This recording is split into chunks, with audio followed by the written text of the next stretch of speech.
How would you define enterprise architecture? A lot of different people have different understandings for EA. Of course, both words have been around, having meaning a long time before we combined them, enterprise and architecture, into one. I'm still amazed at how many people think I have anything to do with Belgacom's real estate when I first give them my business card. The definition we adopted will tell you that we see it as a process, first and foremost. It's a process that translates business vision and strategy into effective change. It does that by getting clear on the requirements, the principles, and the models for the desired future state of the enterprise, and then by laying out a roadmap to get there. It's quite a bit like family counseling. It's an iterative, never-ending, collaborative process. It brings together diverse groups of stakeholders across the enterprise. We facilitate discussion and resolution. And the goal is to have a consistent approach towards executing the business vision and strategy. Is enterprise architecture mainly a business or an ICT discipline? Enterprise architecture started within IT infrastructure. But of course, to understand your IT infrastructure, you need to understand the applications that run on that infrastructure and the data within those applications. And in order to understand those applications and data, you need to understand the business meaning and use of those. And to understand that, you need to understand quite a bit about the business. And if you need to understand how your business functions, you need to understand the broader context. So we needed to break it out. Because especially nowadays in enterprises, everything is connected to everything else.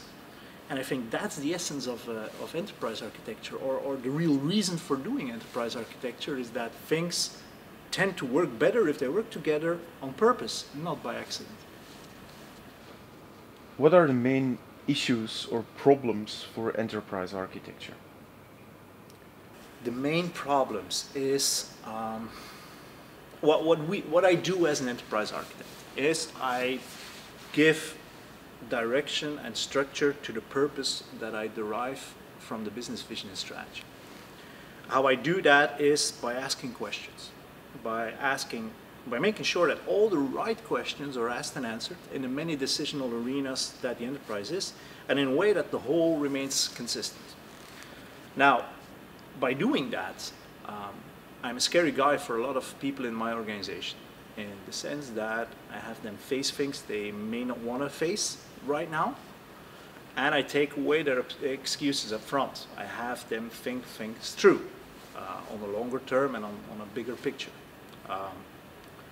Because it's my damn duty as an enterprise architect to act as the keeper of the enterprise purpose. The problem is that the enterprise is full of agents, and they all have their own personal agenda that's not necessarily well aligned with the overall purpose of the enterprise. For most of them, it's a matter of management by objectives, and objectives are very often short-term driven, whereas my concern is on the longer haul. Combined with the fact that doing enterprise architecture is architecting your enterprise to change, and change goes against the established habits and positions and powers of those agents. So there's a lot of key players within the enterprise that have vested interests in making sure that the status quo remains unquestioned and unchallenged. So I think that's the biggest issue that we face. So in terms of 1, 2, 3 would be 1? Is getting the right mandates and being part of the typical attention span of the enterprise. 2? 2 is getting the right people on board that can do that can be such a generalist and specialist. And 3? And 3 is how do you make sure that you act in due time at the right place? There is so much going on at any given moment that touches your architecture, and you only are so many with good skilled enterprise architects. How would you simply explain enterprise architecture to your CEO? Explaining enterprise architecture to a CEO. First of all, I think I'm fortunate in the sense that I do this thing called enterprise architecture at a rather large media, internet, and telephony company, which which operates in a technology-intensive industry. And EA, I don't have to justify the need for having an EA practice. It's accepted as normal in such technology-heavy industry. So that gives me an advantage in talking to a new CEO coming in. I think I would compare it to business planning, which also has an indirect value proposition.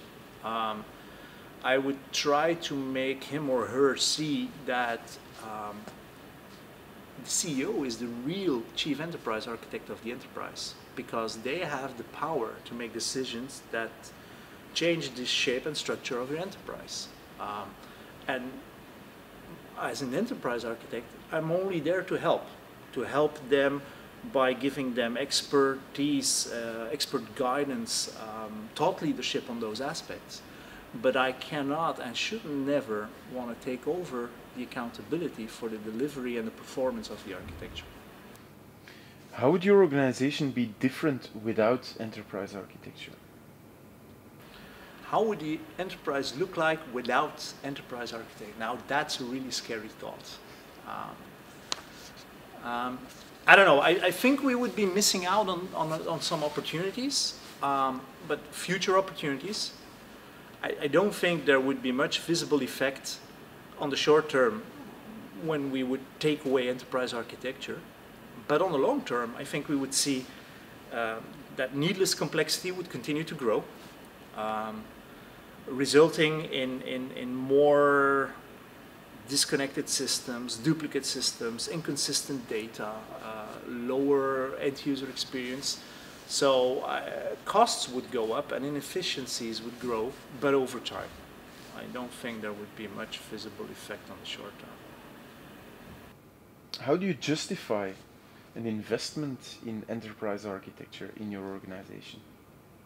How we go about that is all decisions are taken by business executives, and we help them make those decisions, offering thought, leadership, and guidance on the architectural aspects of that.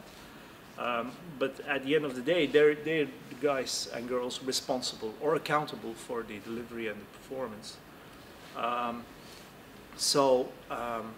Do we need to justify? Yes, but it's just any normal business case. What we do there is to make sure that we also invest in things with a longer payoff. We try to show them, look, you can try and do this quick fix style on the legacy, but in the end it's going to cost you more, because we need to build in a future-proof environment anyway, and then we'll have not just the cost of doing both, but all the customers we hooked up on the old thing, we will need to migrate as well.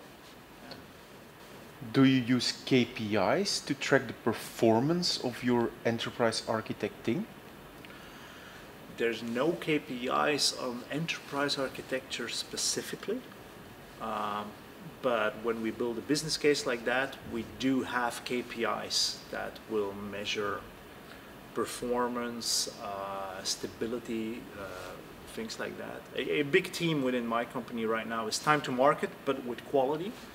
And so we've been boasting about that EA can be can bring considerable added value to that. And so we're trying to capture that in KPIs now. How would you know whether you're underinvesting or overinvesting in enterprise architecting?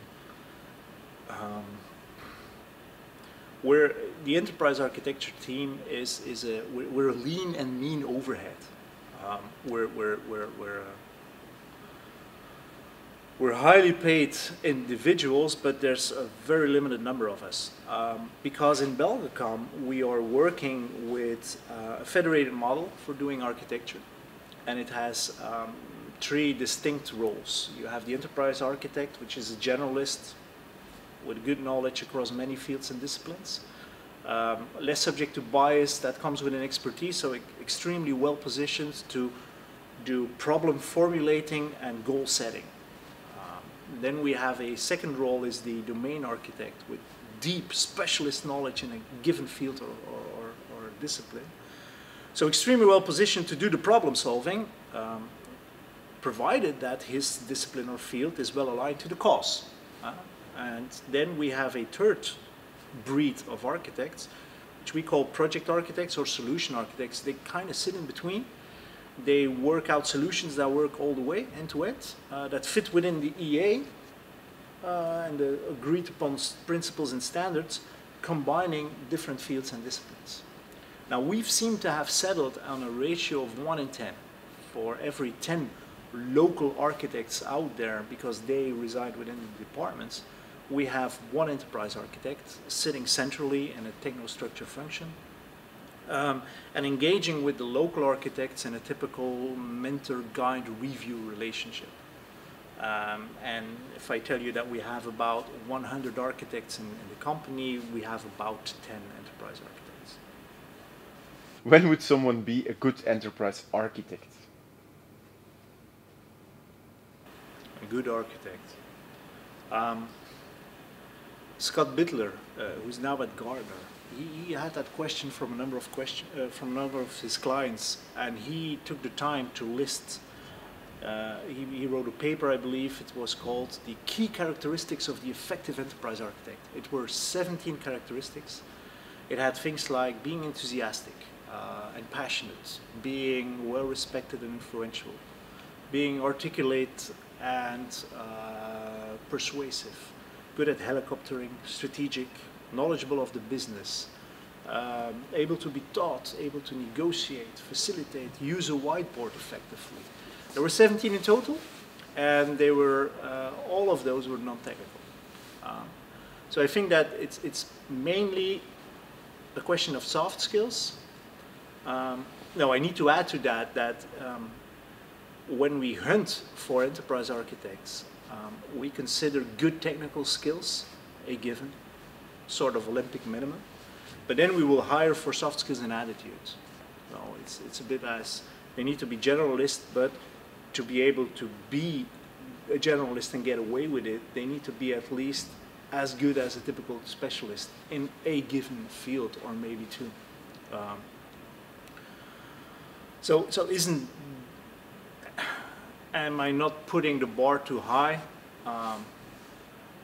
I think we have to, but we need to remember that there is never a single enterprise architect. It always has to be a team. So as long as the different parts in the team build you that picture when you add them up, I think you're doing okay. If I would ask you for the 5 most important skills or competences of a good architect in your view, yeah, what would they be? In my view, and I've had some people that I brought onto the team and that I had to let go again recently, it was because they were lacking knowledge of our business and our company. I have a sign sitting in my office that says, "Culture eats strategy for breakfast." We brought in people that were unfamiliar with our corporate strategy, and so I had to learn that the hard way. Any change that we as enterprise architects put forward needs not only to be systemically correct, it also needs to be culturally feasible. So my number one is, unfortunately enough, they need to be very knowledgeable of the company. They need to work on the going forward wishes of the company, but to do that, you need to understand its history, which explains why we don't outsource our architects' jobs. We think it's strategically important that we keep them on board, but also because bringing in consultants, they have trouble with that history, that cultural thing. So that would be my absolute number one. Next to that, they need to be extremely good generalists with a real strong soft skill set.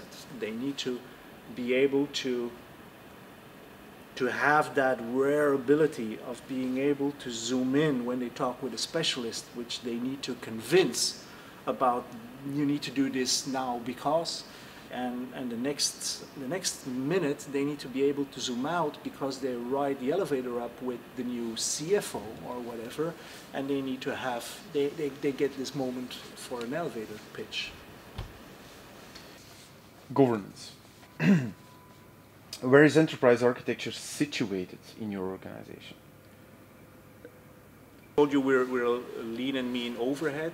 We are part of the service delivery engine, which is the big business unit that holds the networks, the service platforms, the IT systems, as well as most of the field forces. And we serve the other two big business units, consumer enterprise, and their end users. We are, if you're familiar with Mintzberg's anatomy model, we're a typical technostructure. We're people that affect the work of others by designing it, changing it, planning it, not necessarily doing it ourselves. But we're not an ivory tower. I will never accept that. And we report to the Vice President of the Architecture, Planning and Program Office. How does enterprise architecture link with other enterprise disciplines? Let's start with strategic planning. We're close to that in the sense that when I meet those guys, I often say we're basically evil twins or partners in crime. They will look at it more from a business perspective. What we will add to that is we will map those requirements onto the capabilities of our ICT environment and help them. So what we do with road mapping for business, for enterprise vision and change is exactly that. It's okay, what do we need? How big is the gap and how can we get there? And those roadmaps are fed into our annual corporate strategic planning cycle. So there's an obvious link there. There also is with portfolio management, in the sense that what EA brings is a kind of a future state holistic perspective. So by doing that, we can add considerable value to portfolio transformations, helping them shed excess and duplicate components and bring the components that remain in line with the go-forward needs of the enterprise. And you also mentioned business process management. I know there's heated debates out there about whether EA is a part of BPM or vice versa. We try to stay clear from those debates. What we did do is we brought the people that were doing BPM and which were a bit all over the place.